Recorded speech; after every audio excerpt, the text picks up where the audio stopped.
ఇప్పుడు కొన్ని మిరపకాయ బజ్జీలు చేసుకుంటా.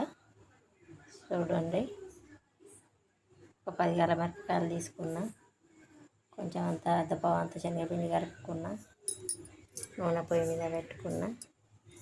లాస్ట్కి చిన్న గింతంత పకోడీ వేస్తామమ్మ మన కోసం. ఒక్కటే ఉల్లిగడ్డ కట్ చేసి పెట్టుకున్నా. బాయ్ అండి. ఇవి కారం బాగున్నాయట అండి. ఒక మిరపకాయను 2 చెక్కలు చేసిన, ఒకటి ప్రతి కాయను 2 వక్కలు చేసిన. చూడండి, టేస్ట్ ఎక్కువ కారం కాదు.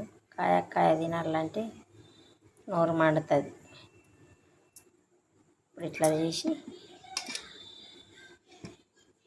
వేస్తా. ఇప్పుడు మిరపకాయ బజ్జీలు రెడీ అయినాయండి. కొంచెం పకోడీ వేసుకుంటాను.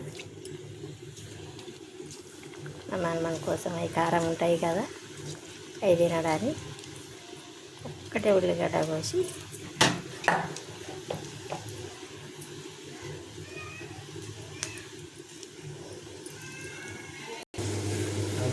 ఒకటి గాలి